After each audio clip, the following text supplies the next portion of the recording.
Bienvenue dans la 23e case de notre calendrier de l'Avent. À l'intérieur de cette 23e case, aujourd'hui il y a une histoire de cordonnier. C'était un vieux cordonnier qui vivait avec sa femme juste au-dessus de sa boutique de cordonnerie. Il mettait beaucoup de temps à fabriquer chacune des paires de chaussures parce que ça lui tenait à cœur. Sa femme lui disait « Tu ne pourrais pas travailler un peu plus rapidement ? Quand même, tu mets beaucoup de temps et nous, ça ne nous rapporte pas grand-chose. » « Ah bah si, peut-être que je pourrais travailler plus rapidement, mais mon travail serait fait avec beaucoup moins de soin. Et puis, tu sais, maintenant je commence à être vieux, alors j'y vois plus très clair et mes doigts tremblent un peu. Je vais comme je le peux, mais ne t'inquiète pas. » Seulement est arrivé un jour où le cordonnier a travaillé son dernier morceau de cuir. Ainsi, il s'apprêtait à vendre sa dernière paire de chaussures. Oh ! S'inquiétait sa femme. Mais qu'est-ce qu'on va faire après ? Oh, ne t'inquiète pas, lui a-t-il répondu, ne t'inquiète pas, on verra bien. Alors, comme c'était sa dernière paire de chaussures, il l'a découpée avec encore plus de soin qu'il n'avait découpé toutes les autres chaussures qu'il avait réalisées avant. Et puis, le soir, il a laissé son cuir prêt à être cousu et assemblé sur son établi. Ensuite, il est allé se coucher et le lendemain matin, il a chaussé ses lunettes, enfilé le fil dans son aiguille, prêt à aller coudre sa dernière paire de chaussures. Et là, il est entré dans son atelier, mais à la place des morceaux de cuir prêts à être assemblés, il y avait déjà une jolie paire de chaussures, déjà toutes cousues. Il n'en croyait pas ses yeux. Il les a regardées sous toutes les coutures, qui étaient d'ailleurs parfaitement réalisées. « Viens voir, ma chérie, viens voir ! Regarde la finesse de ces points, regarde le travail magnifique de polissage, d'assemblage. Je n'ai jamais réalisé un tel travail. Mais qui donc a pu faire cette paire de chaussures à ma place ?» Il l'a mise en vente à l'instant même dans sa vitrine. Et les premiers passants qui l'ont vue ont acheté la paire de chaussures tellement elle était bien réalisée. Grâce à cette somme, il a pu s'acheter du cuir pour faire 2 paires de chaussures. Et donc, immédiatement, il s'est dépêché de découper la forme pour 2 paires de chaussures différentes. Il a préparé tout ce qu'il fallait, les trous, les encoches, il avait tout sorti, tout fait, tout était prêt pour que le lendemain, il n'ait plus qu'à les coudre et à les préparer. Et le lendemain, quand il s'est réveillé, qu'il a chaussé ses lunettes et son aiguille pour aller finir ses paires de chaussures, il y avait les 2 paires de chaussures qui étaient déjà toutes prêtes et magnifiquement réalisées et qui l'attendaient sur son établi. Incroyable, mais c'est un travail d'artiste. Mais elles sont même beaucoup plus jolies que je ne les ferais moi-même.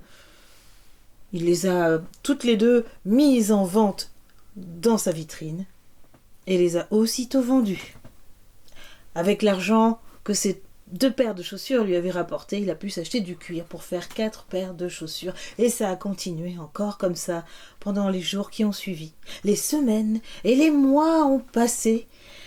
Et le cordonnier et sa femme avaient le sourire aux lèvres. Sa femme surtout. Oh, nous sommes riches. Les gens viennent acheter des chaussures des 4 coins du pays et nous avons du cuir jusqu'à la fin de notre vie. C'est merveilleux.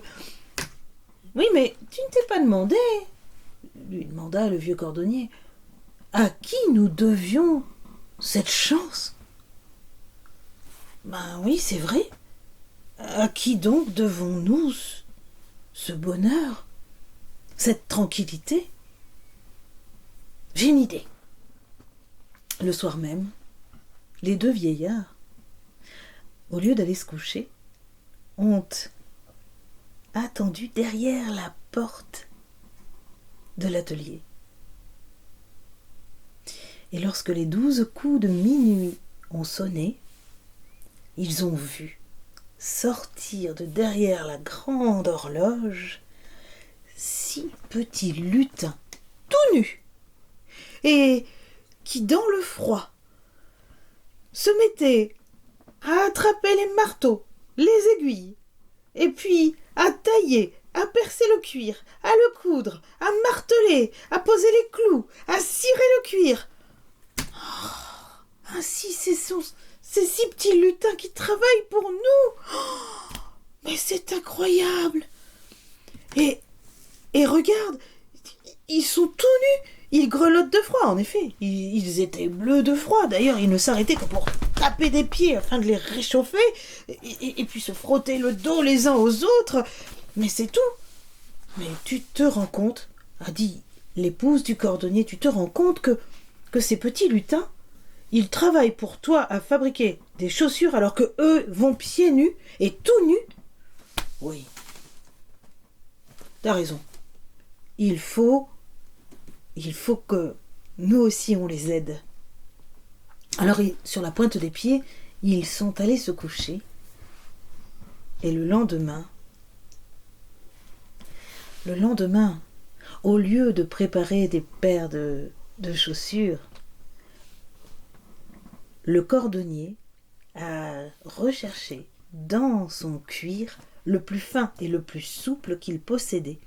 Et il a cousu et assemblé les plus fins morceaux de cuir afin de réaliser 12 petites chaussures qui formeraient 6 paires de bottes pour les lutins.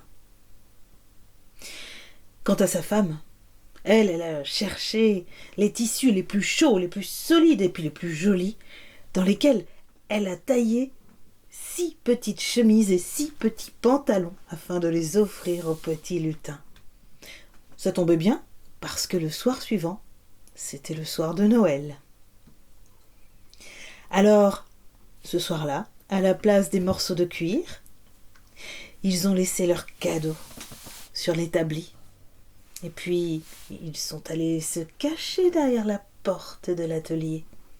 Et lorsque les 12 coups de minuit eurent sonné, les 6 petits lutins tout nus sont arrivés, comme chaque soir, prêts à travailler sur cet établi.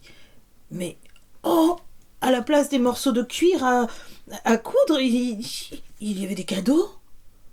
Alors, ils se sont regardés entre eux, étonnés. Qu'est-ce qu'on doit faire? Mais je ne sais pas. Mais c'est peut-être pour nous. Mais si on les ouvrait? Ah bah oui, peut-être que c'est le Père Noël qui nous offre des cadeaux. Ah oui, vas-y, ouvre-les.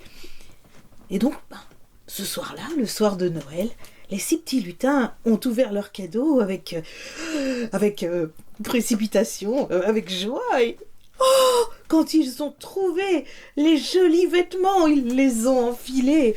Ils avaient chaud, ils ont enfilé aussi les jolies bottes en cuir que leur avait fait le cordonnier. Et ils se félicitaient tous de se voir si beaux. Ils se tournaient, se regardaient sous toutes les coutures. Puis tout d'un coup, il y en a un qui a dit « Mais dites donc les gars, mais maintenant qu'on est si beaux, on n'a plus besoin de travailler. Ah non, on peut plus travailler quand on est si beau. Vous savez quoi ? Eh bien, on va regagner notre belle petite maison de lutin au fond des bois et on va aller faire la fête pour Noël. » Ah oui, formidable! Et les 6 lutins l'ont suivi et on ne les a plus jamais revus dans ce pays. La femme du cordonnier dit à son mari à l'oreille « Mais qu'est-ce qu'on va faire maintenant qu'on n'aura plus les lutins pour nous aider ? Dis-moi, qu'est-ce qu'on va faire ?» Le cordonnier a souri. « Ne t'inquiète pas, on verra bien. À demain pour une petite surprise. »